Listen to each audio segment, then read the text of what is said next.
Kula nuwun. Napa nggih? Ajeng madosi Ibu Kartini niku wonten, Pak. Oh, anten. Monggo. Oh, nggih. Jenengan mboten sah masuk.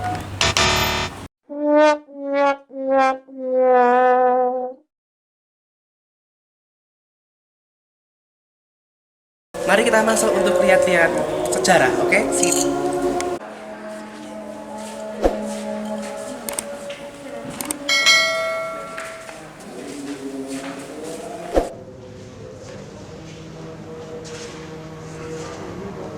Museum Era Kartini Jepara yaitu salah satu wisata sejarah, wisata pendidikan yang ada di Kabupaten Jepara, yang dimana berdirinya Gedung Museum Era Kartini di Kabupaten Jepara ini yaitu mengenang dari jasa kepahlawanan Raden Ajeng Kartini.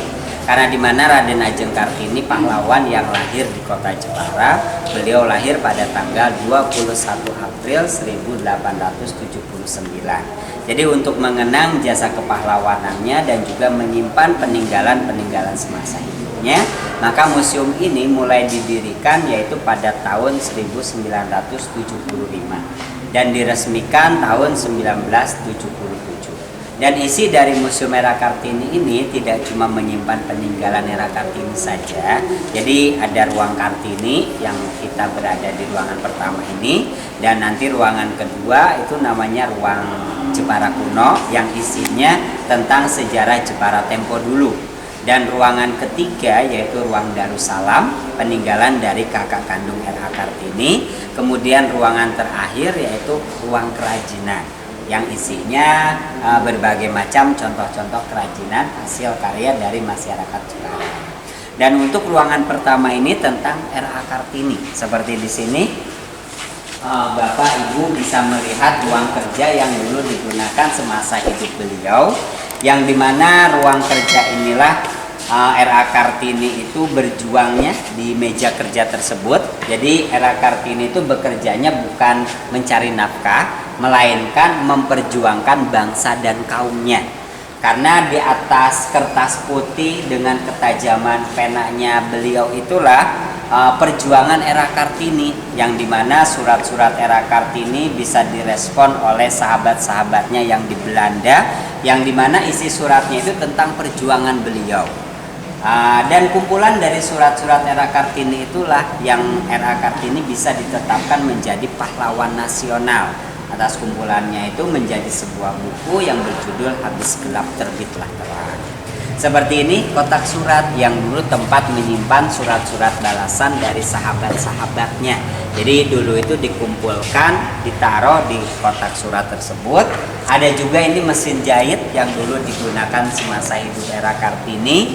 Karena dimana R.A. Kartini itu memiliki berbagai macam keterampilan, keahlian, yang dimana seorang perempuan Jawa, apalagi seorang bangsawan, dulu itu harus memiliki keterampilan, yaitu salah satunya harus bisa menjahit, membatik, menyulam, dan yang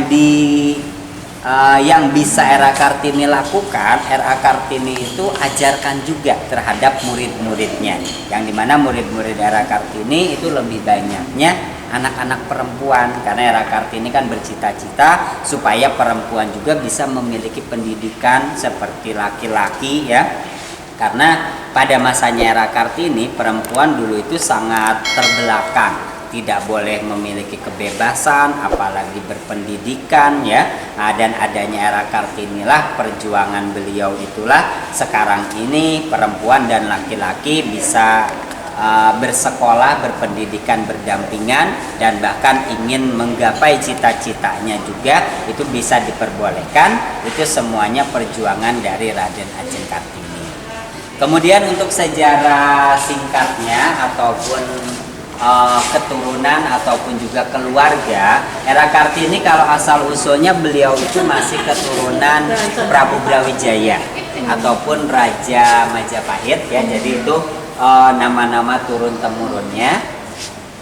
Ayah R.A. Kartini bernama Raden Mas Adipati Aryo Sosroningrat. Beliau itu dulu menjabat sebagai Bupati Jepara. Ini ya foto dari ayahnya tersebut. Dan ayahnya ini memiliki dua istri. Yang istri pertama bernama Mas Ayu Nasirah, yaitu ibu kandung dari Ibu Kartini. dan yang istri keduanya bernama Raden Ayu Muryan. Dan dari dua istri tersebut itu melahirkan 11 anak. Jadi Ibu Kartini itu 11 bersaudara, itu dari satu ayah dua ibu. Status Ibu Ngasirah itu sebagai garu ampil ya, ataupun selir, karena Ibu Ngasirah itu bukan golongan bangsawan, melainkan rakyat biasa. Jadi walaupun Ibu Ngasirah itu istri pertama, tapi karena beliau itu bukan golongan bangsawan, makanya statusnya sebagai selir. Dan yang istri permaisurinya yaitu istri kedua yang bernama Raden Ayu Muryan, karena Raden Ayu Muryan ini keturunan raja, keturunan bangsawan. Kemudian ada juga foto masa kecil dari R.A. Kartini. Jadi di antara mereka berenam ini, salah satunya R.A. Kartini, yaitu R.A. Kartini yang sebelah kiri ya, tapi yang atas itu ya, itu R.A. Kartini dalam usia sekitar 9 tahunan. Dan beliau waktu kecilnya itu sangat lincah ya, cerdas, dan juga ya susah untuk diatur. Makanya orang tuanya memanggil dengan panggilannya yaitu Trinil. Jadi apa yang tidak dimengerti oleh R.A. Kartini, R.A. Kartini itu akan mencari tahu penyebabnya apa, alasannya apa. Jadi kalau sekarang diartikan kayak anak yang sangat cerewet ya, makanya dinamakan Trinil. Kemudian ada juga beberapa foto keluarga. Ini ya, mulai dari kakeknya Ibu Kartini, kakeknya juga seorang bupati. Pertama kali menjabat sebagai bupati beliau ini di kota Kudus, dan pada waktu itu beliau masih berusia 25 tahun. Jadi diartikan kakek R.A. Kartini ini sebagai bupati termuda. Kemudian diangkat lagi menjadi Bupati Demak karena telah mengangkat Kabupaten Demak menjadi masyarakatnya makmur, dan hasil pertaniannya juga sangat subur. Jadi diangkat menjadi Bupati Demak dan memiliki gelar menjadi Pangeran Aryo Condronegoro. Kemudian ada juga foto R.A. Kartini setelah menginjak dewasa. Di sini R.A. Kartini menggunakan pakaian kimono, pakaian khas negara Jepang ya. Jadi bukan di Jepang, melainkan itu di belakang rumahnya. Jadi pakaian tersebut itu salah satu pemberian dari sahabatnya. Karena salah satu sahabatnya kebetulan anaknya itu ada yang berpendidikan di Jepang. Jadi memberikan hadiah terhadap R.A. Kartini yaitu pakaian kimono. Lalu yang sering dikenal dengan sebutan tiga serangkai, yaitu mereka bertiga ini, yang dimana tiga bersaudara itu selalu bersama-sama, yang dimana tiga bersaudara itu juga yang berjuang bersama-sama memperjuangkan bangsa dan kaumnya. Karena usia R.A. Kartini dan juga adik-adiknya ini cuma selisih 1 tahun dan beberapa bulan saja. Karena yang R.A. Kartini sama R.A. Kardinah ini satu ayah satu ibu, yang R.A. Rukmini ini yang lain ibu. Jadi usia mereka itu hampir bersamaan. Pertama kali masuk masa pingitan yaitu R.A. Kartini karena usianya sudah 12 tahun. Jadi perempuan Jawa pada masanya R.A. Kartini usianya kalau sudah menginjak 12 tahun dulu itu harus dipingit, dikurung ya di dalam sebuah kamar, tidak boleh keluar rumah, tidak boleh menemui siapapun sampai ada yang melamar. Jadi dinikahkan barulah bisa bebas dari masa pingitan. Dan R.A. Kartini karena beliau itu seorang Trinil, beliau itu memberontak. Jadi beliau itu tidak mau diatur seperti itu. Jadi beliau itu ingin memiliki kebebasan, tapi R.A. Kartini ya tetap harus menerima adat pingit tersebut. Makanya dalam masa pingitan itulah R.A. Kartini berjuang karena telah merenungkan nasib seorang wanita ya yang tidak memiliki kebebasan, tidak seperti laki-laki. Dan dari merenungkan nasibnya itulah R.A. Kartini bisa dituangkannya itu ke dalam kata-kata, yaitu yang berupa tulisan-tulisan. Dan alhamdulillah sahabatnya itu orang-orang Belanda ada yang merespon kemudian membantu dan juga membujuk ayahnya supaya Era Kartini bisa dibebaskan dari masa pingitan. Dan Era Kartini bebas dari masa pingitan pada saat beliau berusia 16 tahun. Jadi ya kurang lebih sudah 4 tahun ya, cukup lama juga beliau dipingit itu. Dan mereka bertiga itulah yang berjuang bersama-sama. Dan seperti ini isi dari surat-surat Era Kartini. Kalau aslinya tulisan Era Kartini itu bahasanya bahasa Belanda. Makanya ini ada yang masih menggunakan bahasa Belanda, ada yang bahasa Inggrisnya juga, dan sudah diterjemahkan ke dalam bahasa Indonesia. Yaitu sebuah surat ini yang terkumpul dalam buku Habis Gelap Terbit Terang. Kemudian di sini ada sebuah ukiran. Ukiran ini dinamakan ukiran macan kurung, yang dimana ukiran macan kurung ini salah satu ikon ataupun ciri khas dari kota Jepara. Kota Jepara itu dikenal dengan sebutan kota ukir, dan macan kurung tersimpan di perbatasan Jepara Kudus dan juga Jepara Demak. Karena cara pembuatan ukiran macan kurung itu dibuatnya tanpa ada sambungan. Jadi yang pembuatan dari kayu jati seperti ini itu mulai dari bawah sampai atas termasuk dalam-dalamnya itu semuanya tanpa disambung, tanpa ada lem-leman.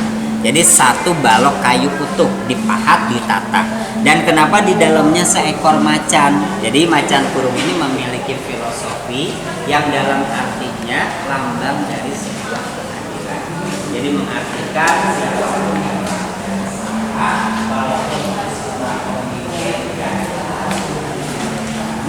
dan pertama pembuatan ukiran macan kurung pada masanya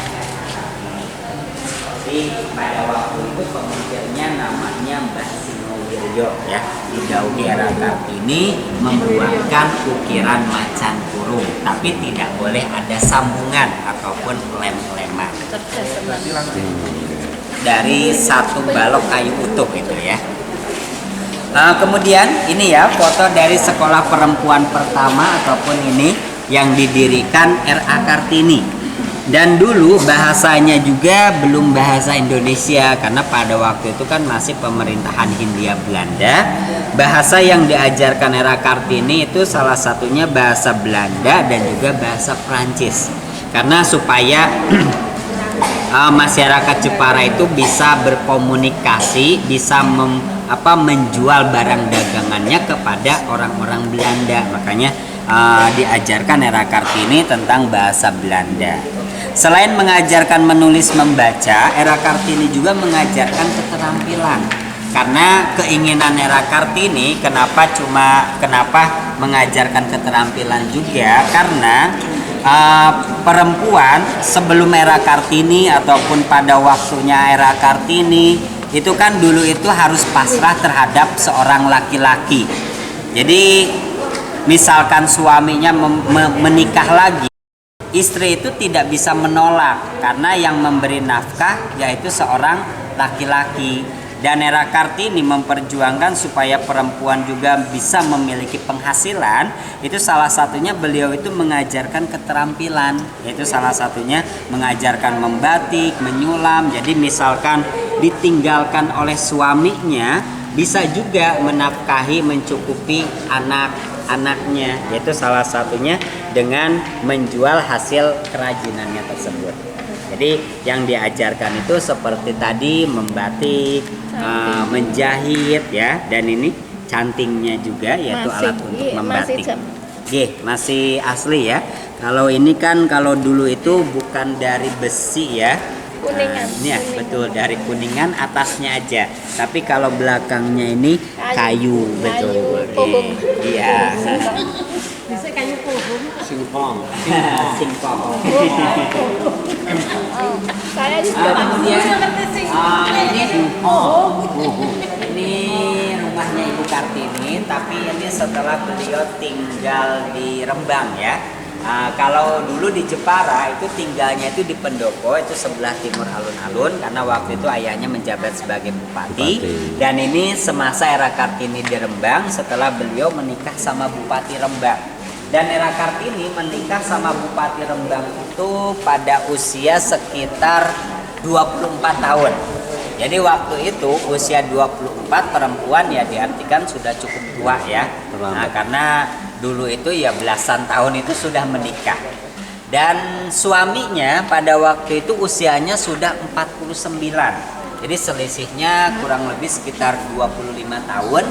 Dan waktu itu suaminya juga sudah memiliki 3 istri dan juga sudah memiliki 6 orang anak. Tapi walaupun Era Kartini istri yang keempat, Era Kartini lah yang menjadi permaisuri. Dan usia pernikahannya juga tidak begitu lama, kurang lebih cuma 1 tahun.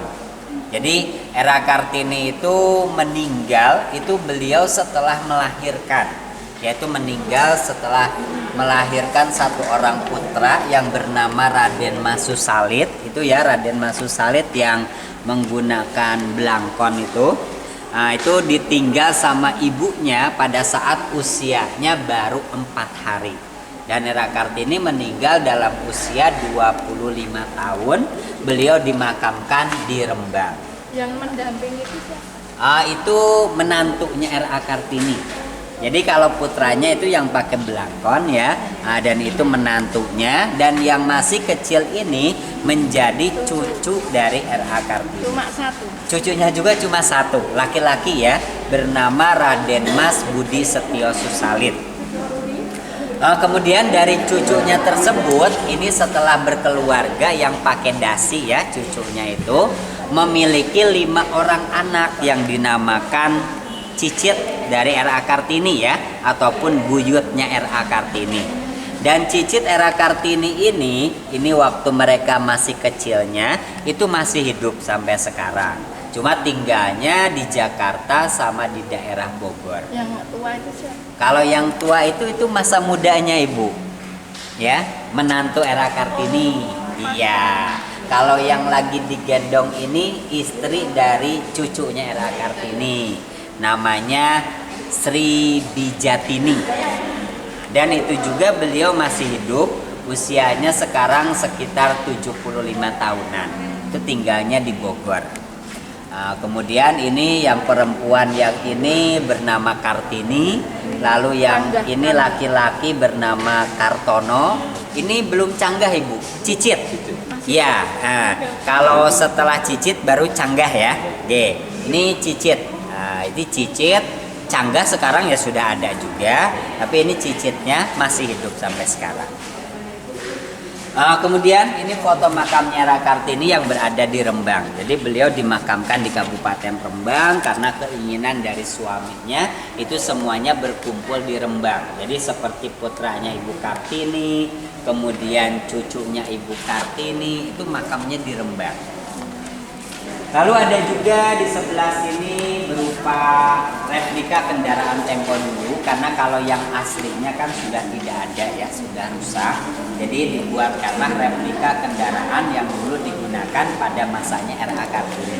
Dulu kan belum ada kendaraan yang menggunakan mesin ya, ataupun kayak sekarang mobil. Yang sudah ada itu kereta kuda ataupun delman seperti ini.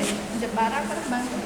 Kalau dari Jepara ke Rembang itu R.A. Kartini dulu dari Jepara itu sampai Mayong naik kereta kuda ini, karena yang dari Mayong dulu itu ada kereta api ya, jadi ke Rembangnya dulu naiknya kereta api. Kalau menggunakan kereta kuda ya cukup lama ya, sekarang juga pakai kendaraan dari Jepara itu kurang lebih 3 jam. Jadi dulu naiknya kereta api tapi dari Mayong. Jadi dulu stasiunnya itu cuma batasnya sampai desa Mayong, jadi tidak sampai ke wilayah kota sini. Jadi kesananya naiknya kereta kuda seperti ini. Kemudian ini sama ya, foto R.A. Kartini bersama suaminya dan juga masa kecil dari Raden Masusalit. Itu di sebelah sini juga masih ada foto dari putra satu-satunya R.A. Kartini. Kemudian sahabat-sahabat R.A. Kartini ini yaitu orang-orang Belanda, seperti ada yang namanya itu Stella, kemudian Nyonya Abedanon, lalu ini Dokter Adriani dan juga Tuan Pankol. serta yang sering dikenal mungkin masyarakat umum Abendanon ini ya. Pendanaan ya di buku itu Karena ada. Abendanon itulah yang telah mengumpulkan surat-surat RA Kartini. Iya, itu masuk buku sejarah. Ya, jadi emang Abendanon ini yang sangat berjasa karena atas kumpulan dari surat-surat RA Kartini itulah RA Kartini bisa ditetapkan menjadi pahlawan nasional. Mungkin kalau surat-surat itu tidak dikumpulkan, tidak dijadikan menjadi sebuah buku, RA Kartini tidak bisa diangkat menjadi pahlawan karena tidak ada bukti perjuangannya. Dan surat-surat RA Kartini dulu itu masih menggunakan bahasa Belanda yang dalam bahasa Belandanya yaitu Doorduisternis Noodlight. Yang pertama diterbitkan itu setelah RA Kartini meninggal itu tahun 1911.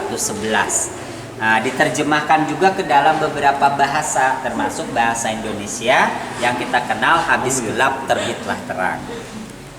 Kemudian ada juga meja kursi yang dulu digunakan keluarga RA Kartini. Jadi kalau meja kursi ini masih asli ya, cuma dari anyaman rotannya saja yang sudah diperbaiki. Kemudian bisa masuk ke ruangan kedua. Untuk ruangan kedua itu tentang sejarah Jepara tempo dulu. Jadi di ruangan kedua itu menyimpan peninggalan-peninggalan Jepara mulai dari abad ke-6, kemudian abad ke-17 dan juga penemuan pada abad-abad yang sekarang. Termasuk ini ada miniatur dari Candi Angin. Jadi di Jepara ini juga ada bangunan candi ya, karena dulunya kan mayoritas beragamanya Hindu, karena ini digunakan untuk tempat beribadah. Jadi di Jepara ada Candi Angin juga. Masih ada, cuma tidak semegah kayak Candi Borobudur ya, Prambanan, karena kekeliruannya pembangunan candi ini di atas bukit dan di atas bukit itu tempat pusaran angin, makanya dinamakan Candi Angin.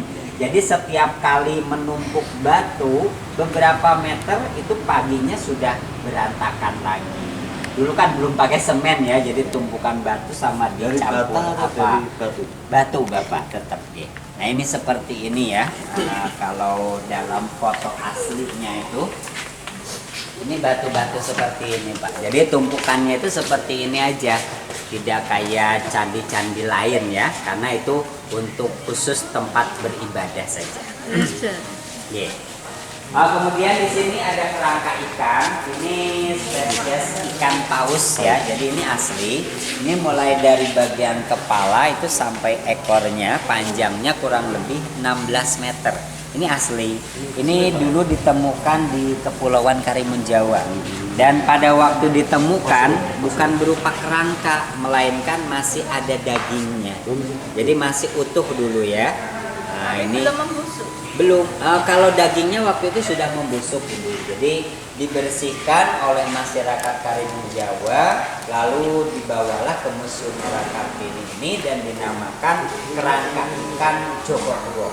Penemuannya sekitar 30 tahun yang lalu, tepatnya tahun 1989. Jadi ini panjangnya 16 meter, lebarnya sekitar 4 meter, dan tingginya juga sekitar 2 meter.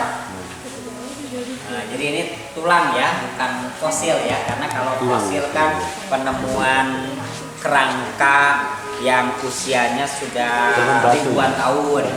Kalau ini namanya apa ya, durinya gitu ya, kalau ikan itu. Tulang-tulangnya itu. Ya, kalau fosil udah menjadi batu, karena kalau fosil kan sudah lebih dari ribuan tahun. Kalau ini kan baru penemuan 30 tahun yang lalu. Termasuk ini juga penyu asli ya, yang sudah diawetkan atau sudah di air keras. Lalu penemuan-penemuan lain yang lebih banyak ditemukan dari dasar laut, yaitu berupa ini ada cangkir, piring, termasuk guci ya. Barang-barang ini kalau aslinya dari Cina. Ya, jadi ini dulu yang dibawa oleh para pedagang-pedagang dari Cina, karena dulunya sekitar abad ke-17 Jepara ini yang menjadi pelabuhannya itu sebelum pindah ke Semarang. pelabuhannya dulu itu di Jepara. Jadi kapal-kapal asing pertama masuknya ke Jepara dulu. Itu seperti itu ya, digambarkan kota Jepara tempo dulu pada masanya Ratu Kaliyaman sekitar abad ke-17. Jadi menjadi pusat perdagangan terbesar di Pulau Jawa. Kalinya yang mana atau maksudnya? Kalau Jepara ini ya dulunya lebih luasnya lautnya. Nah, makanya kan di sini tidak begitu banyak pegunungan. Jadi dulu pelabuhannya itu mulai dari benteng Portugis sampai ke Welahan. Itu semua pelabuhannya. Jadi dari Jepara barulah transit ke sini kan ya. Dan dari darat itu menyebarkan ataupun menjual barang dagangannya itu lewat kereta api.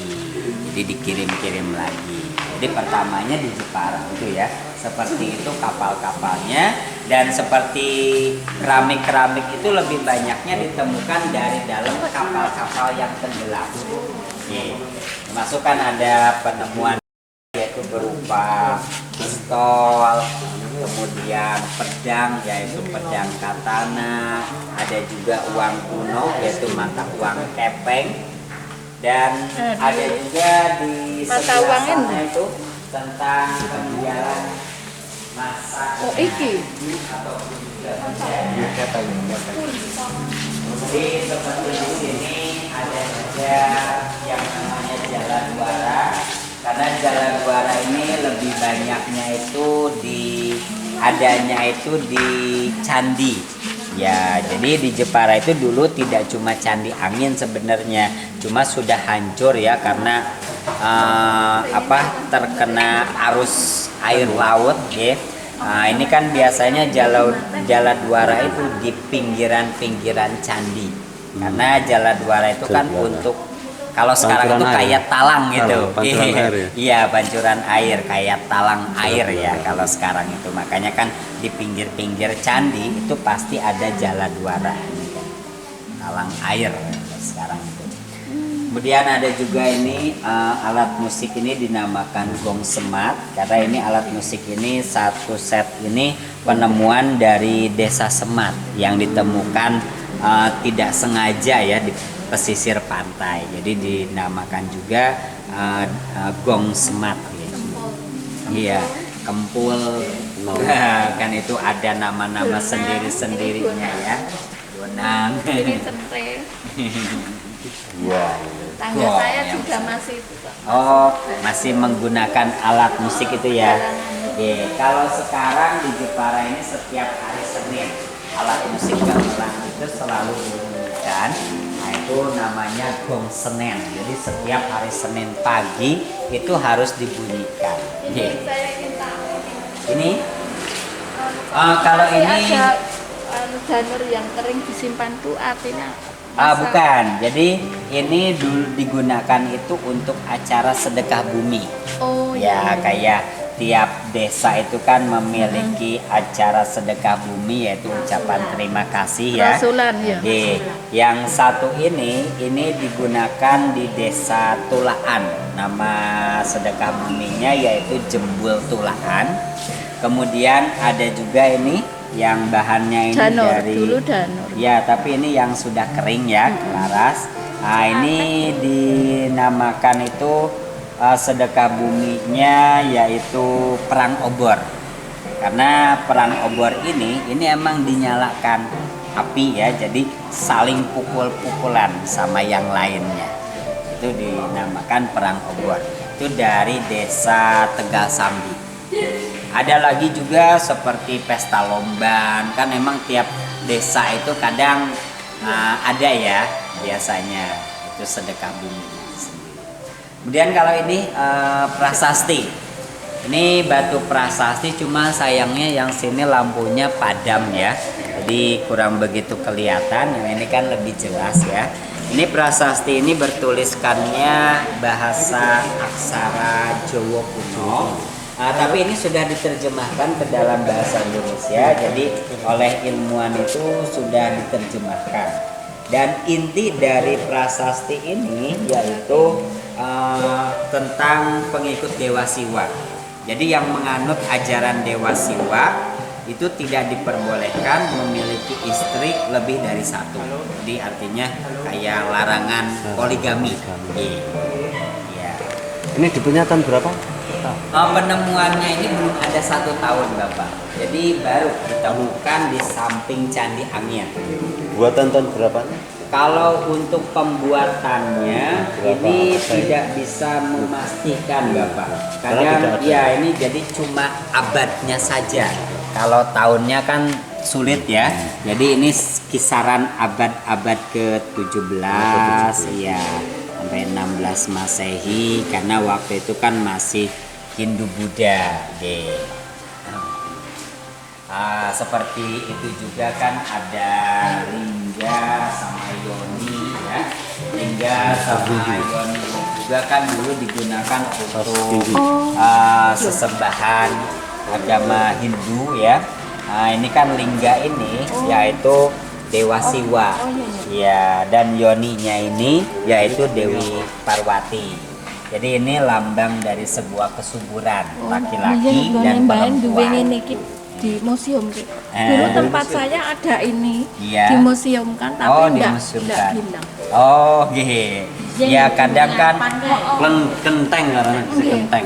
Kadang kan ini karena penemuan-penemuan Jadi dari masyarakat setempat juga di Jepara ini juga banyak yang menemukan seperti itu. Ada yang menghibahkan di Museum Kartini ya. Ada juga mereka menyimpan sendiri di rumahnya.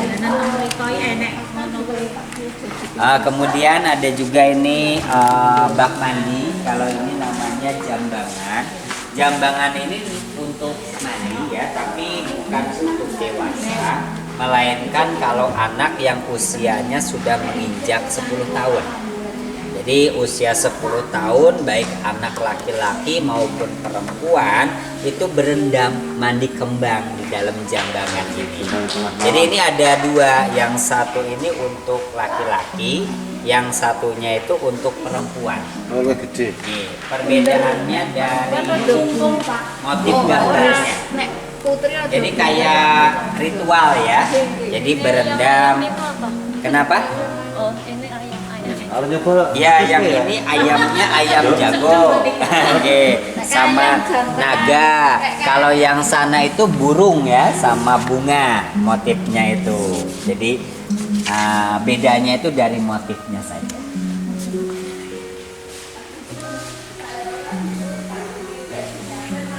Bukan. Itu kebudayaan. Jadi secara kebudayaan di Jepara yaitu ada contohnya alat yang digunakan untuk perang obor, terus jebul tulaan, karena masih sakral ya, tetap harus dijalankan setiap setahun sekali. Nah, ini masuk ke ruangan selanjutnya yaitu tentang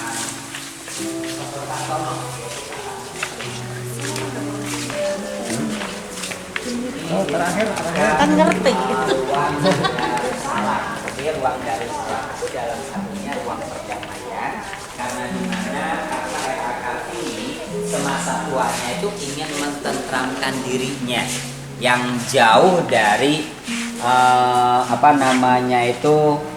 hasutan-hasutan ataupun juga tuduhan-tuduhan dari orang Belanda. Karena Sosro Kartono ini tinggal di Belanda itu sangat lama, kurang lebih 29 tahun. Jadi mulai berpendidikan sampai pernah bekerja menjadi wartawan Perang Dunia Pertama dan juga pernah menjadi penasehat PBB di negeri Belanda itu, dan bahkan beliau ini menguasai 26 bahasa asing, serta beliau bisa mengobati orang yang sakit dan pengobatannya cuma menggunakan air putih. Dan atas nasihat dari kakaknya inilah terhadap R.A. Kartini, R.A. Kartini bisa memiliki semangat hidup, kepintaran, kejeniusan, bahkan bahasa Belanda sangat fasih itu diajar juga oleh kakaknya ini. Jadi kakak yang selalu mendukung perjuangan R.A. Kartini. Ini beliau semasa mudanya beliau tinggal terakhir itu di Bandung karena ingin mententramkan diri, ingin mendamaikan pikiran dari yang dimana kan orang-orang Belanda itu ingin beliau ini menjadi pejabat tinggi di negeri Belanda, tapi beliau tidak mau. Dan kalau tidak mau dulu itu bisa diartikan sebagai pemberontak. Makanya beliau kembalilah ke tanah air dan tinggalnya di Bandung sampai meninggal. Beliau ini belum menikah, meninggal usia 75 tahun. Tahun 1952 beliau meninggal, tapi belum punya istri apalagi keturunan. Dan barang-barang peninggalan dari kakaknya itu seperti ini ruang pengobatannya. Karena kan tadi beliau itu bisa mengobati orang yang sakit, tapi pengobatannya cuma menggunakan air putih dan selalu menggunakan sarana kata agung yaitu alif. Yang dimana alif itu kan sebagai perantara yang menciptakan. Jadi beliau itu memberikan nasihat, memberikan pengobatan, itu beliau cuma sebagai perantara saja. Karena yang memberi keputusan ataupun yang memberi kesembuhan tetap yang menciptakan. Makanya berterima kasihnya kepada yang menciptakan. Tapi beliau itu menggunakan kata agung yaitu alif. Ya. Seperti ruang pengobatan, ada juga di sini tempat meditasinya. Karena kalau orang-orang Jawa tempo dulu ya sampai sekarang juga masih banyak ya yang menganut kejawen. Jadi mendekatkan diri kepada yang menciptakan itu melalui meditasi ataupun semedi. Dan ini tempat meditasinya yang dulu beliau gunakan. Nah, ini alat-alatnya juga, itu ada lafaz alifnya juga. Jadi ini pakai ini. Kenapa? Pakai meditasi. Bukan, pakainya tetap pakai kemenyan. Ini Ibu, kemenyannya yang sudah lama. Tapi seperti orang yang berobat terhadap beliau juga kan tidak cuma beragama Muslim ya. Jadi banyak juga yang beragama Konghucu, Buddha, Hindu. Ya tetap beliau layani. Kalau ingin orang tersebut itu menyalakan wewangian, ya dipersilahkan, kadang menyalakan dupa. Jadi ini kan tempat untuk membakar dupa. Iya. Kalau kendi itu Kalau untuk kendi air. ini bukan peninggalan Sosro Kartono, bukan. Ini cuma kerajinan. Jadi kalau ini kan kerajinan dari Jepara, tepatnya dari Desa Mayong. Kendi ini namanya kendi maling. Kendi ini bisa diisi air juga, tapi tidak lewat atas, ini tidak bisa dibuka ya. Tapi ngisi airnya lewat bawah. Nah, ini. Dan ini kan ya, jadi kendi ini kan kalau diartikan itu ya kayak seperti ada pipa gitu ya. Jadi dari bolongan ini bundar sini cuma sampai tengah-tengah sini. Jadi kalau air kan diisi ke sini, dikembalikan kan tidak akan kembali lagi, tapi nanti airnya tersimpan di samping-sampingnya. Jadi ini tidak perlu ditutup. Dan ini walaupun memiliki 3 lubang, tapi yang bisa keluar airnya itu cuma 1. Jadi yang lainnya itu cuma berupa variasi, fantasi. Dan kendi maling ini orang tua zaman dulu itu mengajarkan kita kan tentang kita tidak boleh tergesa ya, karena kalau tergesa-gesa itu hasilnya kan tidak maksimal. Ya, ini dicontohkan dari dalam kendi. Kalau kita habis lari-lari di alun-alun sini, waktu itu air minumnya adanya dalam kendi seperti ini. Yang kita lakukan minumnya itu langsung karena kecapean, tapi tidak bisa keluar, malah jadinya tumpah lewat sini. Tapi kalau kita hati-hati, kita putar dulu yang mana, nah yang ini barulah bisa keluar airnya. Jadi orang tua zaman dulu mengajarkannya itu kalau kita melakukan sesuatu tidak boleh tergesa-gesa ya, contohnya menggunakan kendi maling. itu masih asli yang untuk duduk. Kalau kursinya ini masih asli.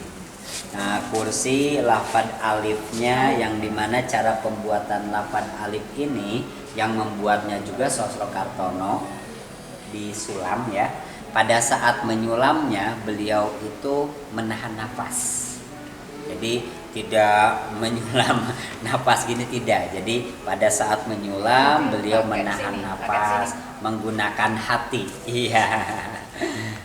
Itu karena kelebihannya. Dan Sosrokartono ini ya beliau itu orang yang sering berpuasa.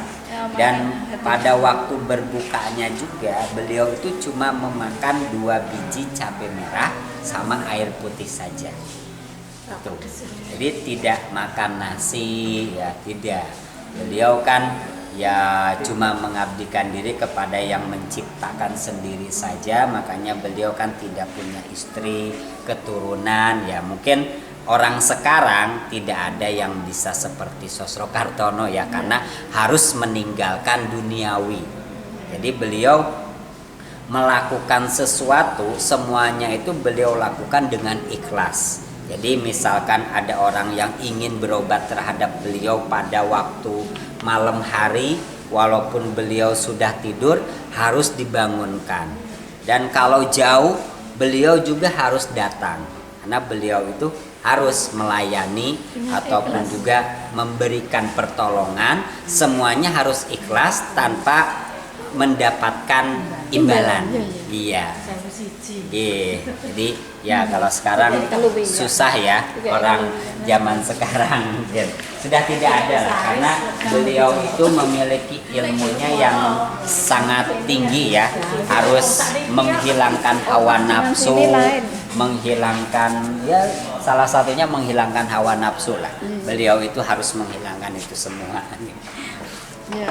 Kemudian ya semua dunianya harus ditinggalkan, bahkan tidak mau menikah juga seperti itu ya salah satunya. Dan barang-barang lain kakaknya ya seperti ini, ada papan caturnya juga, ada juga itu kaligrafi yang dibuat sendiri oleh Sosrokartono. Itu kalau dibacanya surat Al-Fatihah ya. Oke, betul. Itu menggambarkan harimau atau macan ya. Kemudian ini ada juga foto Gunung Merapi dan juga foto Gunung Lawu. Jadi pada saat memotret gunung ini, pada waktu itu beliau masih sebagai wartawan perang waktu itu ya. Jadi ini hasil pemotretannya. Mungkin kalau sekarang ya memotret gunung seperti ini alat tuh sudah lengkap ya. Tapi dulu kan kameranya ya seperti apa ya? Nah, itu helikopter juga dulu belum begitu ada, drone ya belum ada, tapi Gunung Merapi ini bisa kelihatan seperti ini foto asli ya. Ini bisa kelihatan kawahnya dari dekat ke seperti ini kelihatan, dan bahkan ini juga pinggiran gunungnya kelihatan dan kawahnya kelihatan, dan biasanya kan bisanya dari helikopter atau kalau sekarang pakai drone ya. Nah, tapi dulu belum ada, itu kelebihan beliau. Jadi apa yang ingin dilihat oleh Sosrokartono harus jadi, dan akhirnya jadi karena memiliki kelebihan beliau. Tidak orang biasa-biasa saja. Ya. Nah, ini foto masa tuanya ini Bu Bapak ya.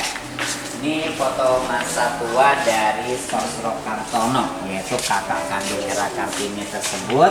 Beliau ini memiliki julukan nama lain, yaitu sering dipanggil Mandor Klungsu dan juga Joko Pring. Nih ya. Dan bahkan beliau pada saat tinggal di Bandung, beliau itu di sana membuka sekolahan, membuka perpustakaan, termasuk membuka pengobatan, dan bahkan para pejuang-pejuang Indonesia dulu itu sering berkumpul di tempat tinggalnya, yaitu Darussalam tersebut. Termasuk Presiden Indonesia pertama itu sering diberikan nasihat oleh Sosrokartono. Beliau meninggalnya di Bandung, tapi dimakamkannya di Kudus, dan jasad dari Sosrokartono ini diantar sendiri oleh Bung Karno menggunakan helikopter pribadinya ke Kudus karena saking menghormati sosok dari Sosrokartono.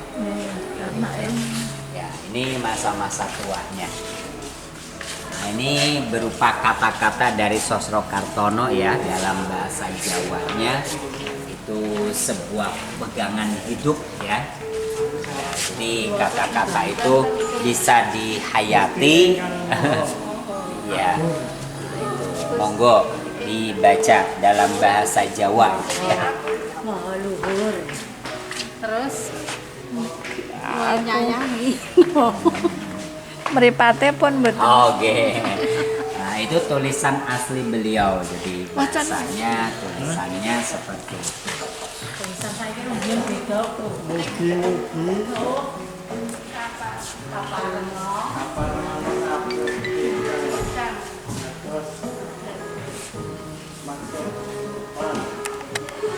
Ini sama ya, Sosrokartono semasa tua.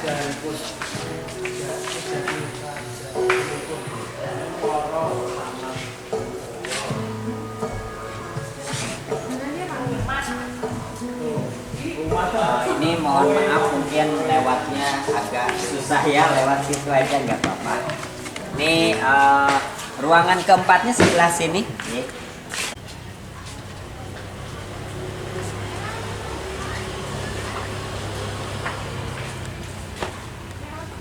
Ya, silakan. Jadi kalau ruangan ini ya bukan tentang sejarah ya. Jadi kalau ruangan ini namanya seperti kayak galeri. Itu karena kan ini hasil-hasil karya ataupun kerajinan-kerajinan itu yang lebih banyaknya itu tentang ukiran. Ini kan ada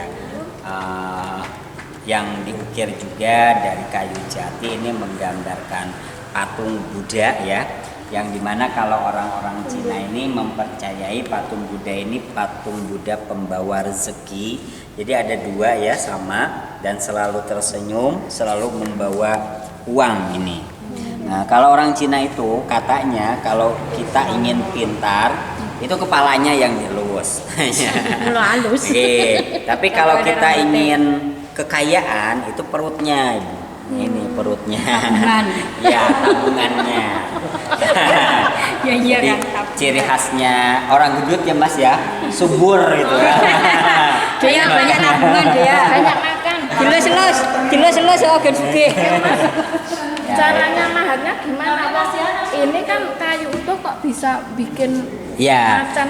Jadi emang keterampilan masyarakat kota Jepara itu makanya dinamakan kota ukir ya, dan membuat ciri khas kota Jepara itu kan ukiran macan kurung, karena emang pembuatannya itu dari satu balok kayu itu utuh ya, satu gelondong, semuanya itu dipahat, ditatah tanpa ada sambungan ataupun lem-leman. Dan sampai sekarang yang mampu membuat ukiran macan kurung tanpa ada sambungan, tanpa ada lem-leman, itu kalau dihitung tahun kemarin itu cuma ada 7 orang saja. Padahal pengukir di Jepara itu bisa sampai ribuan ya, tapi yang mampu cuma 7 orang saja. Itu juga yang orangnya sudah sepuh, anaknya keturunannya belum tentu bisa juga. Jadi bisa-bisa emang gak ada yang bisa. Karena cara membuat macan kurung kalau dalam satu balok kayu utuh itu harus ada ritualnya dulu katanya. Harus berpuasa dulu. Nah, kemudian mendapatkan mimpi dari nenek moyangnya, bisa membuat ukiran macan kurung, barulah dia melakukan ukiran macan kurung tersebut. Nah, makanya bisa gitu. Agak sulit teralisnya, ada bolanya di dalam, macannya kan ya. Tuh. Mungkin kalau sambungan sih banyak yang sanggup ya. Tapi asli. Kemudian kalau ini beberapa miniatur alat-alat penangkapan ikan. Ya, karena kota Jepara ini lebih luas lautnya ya. Dibanding pegunungan, kota Jepara ini pesisir pantai. Seperti kita kalau mau ke pantai itu dekat sekali. Kayak Pantai Kartini kurang lebih cuma 2,5 km dari sini. Kemudian Pantai Bandengan kurang lebih cuma 6 kilo ya. Dan air di wilayah sini itu rasanya masih asin karena dekat laut dan dulunya mungkin masih lautan. Jadi ini masih digunakan oleh para nelayan masyarakat. Kemudian ada juga beberapa souvenir ya yang terbuat dari kayu ini. Souvenir dari kayu itu dibuat juga berbagai macam hiasan lemari ataupun juga tempat untuk menyimpan makanan-makanan ringan, ya, minuman, dan ini ada. Termasuk ada juga yang terbuat dari kayu. Ini berbeda ya kayunya. Itu kan ada yang putih, ada yang hitam, dan ada yang coklat. Kayu itu namanya kayu stigi, dewandaru, sama kalimosodo. Dan kayu tersebut cuma bisa tumbuh di Kepulauan Karimun Jawa. Jadi di wilayah Jepara sini itu tidak bisa tumbuh 3 kayu itu. Cuma bisanya di Kepulauan Karimun Jawa. Itu yang stigi itu yang coklat, kalimosodo yang hitam, dan yang dewandaru itu yang putih. 3 kayu. Kemudian ada juga beberapa motif-motif ukiran, termasuk motif ukiran Jepara yang dikenal. Lalu ada juga motifnya Jogja seperti ini. Jogja sama Majapahit berbeda. Jadi ini motif Jogja dan itu motif Majapahit. Kemudian ada juga motif Pajajaran, ya, berbeda sama Cirebon juga, karena motif kerajaannya. Motif Mesbro. Motifnya Madura. Majapahit yang atas, yang sebelah sana Bapak, yang sebelah sini motif Pajajaran. Jadi motifnya kerajaan itu hampir sama, Pajajaran sama Majapahit. Tapi ada ciri berbedanya juga. Motif Solo. Iya. Ada juga yang motif Bali, Cirebon, ya. Emang setiap daerah itu memiliki ciri khas motif ukirannya masing-masing. Kemudian ada juga beberapa relief seperti itu, relief Karno Tanding, relief burung, ya, dan juga itu relief tentang menceritakan Joko Tarub, ya, Tujuh Bidadari dan Joko Tarub. Iya, cerita nolong temen.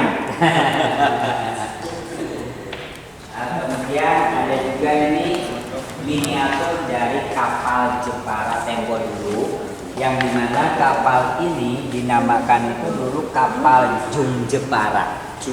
Ya, kayak ada ujungnya gitu ya. Karena kapal Jung Jepara itu dulu digunakan itu pada masanya Ratu Kalinyamat, yang dimana Ratu Kalinyamat dulu bisa mengusir orang-orang Portugis dari Malaka. Itu pasukannya naik ke kapal Jung ini. Dan kapal Jung ini dulu itu bisa dinaikin kurang lebih sekitar 3.000 orang. Jadi dulu kan dari Jepara ke Malaka itu sampai berbulan-bulan. Jadi ya tidur, masak, nyari makan, langsung memancing, menjaring, ya. Karena ini tidak menggunakan mesin. Jadi masih menggunakan layar, ya, kapal Jung ini. Kemudian kalau yang di sebelah sana itu hasil karya lomba mengukir. Jadi itu semuanya menggambarkan wajah-wajah RA Kartini itu dari juara 1 sampai juara 5. Yang juara satunya itu yang di tengah itu. Ya, yang sebelah sini itu tingkat umum. Ini tingkat umum, kemudian tingkat SMA yang sebelah sini. Dan yang sebelah sana itu tingkat SMP. Semuanya dari juara 1 sampai juara 5. Kemudian kalau ini dinamakan gerobak kerangkeng. Jadi kalau gerobak kerangkeng ini dulu itu digunakan khusus untuk membawa barang. Ya, kalau sekarang itu kayak mobil box, ya. Yang mana ini tongkat. Jadi tongkat ini terbuat dari 3 kayu. Ya, ini 3 kayu ya. Disambung ya. Jadi disambung. Jadi kayunya itu stigi, dewandaru, sama kalimosodo. Dan kalau yang asli saya juga belum memastikan ini ya, asli apa enggaknya gitu ya. Nah, biasanya kalau yang asli 3 kayu tersebut itu kalau ditaruh di air itu tidak akan seperti ini berdirinya, tapi seperti gini. Ya, jadi berdiri. Jadi tidak tenggelam begini gitu ya, tapi langsung berdiri seperti ini.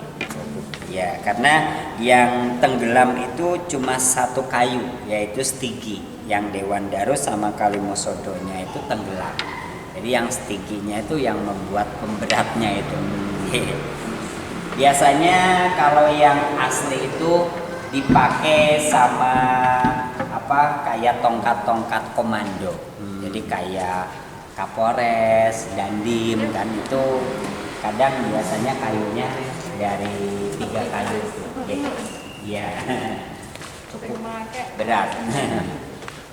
Ya ini mungkin sudah selesai Ibu Bapak ya, tapi kalau mau lihat-lihat lagi atau mau foto-foto monggo kami persilahkan.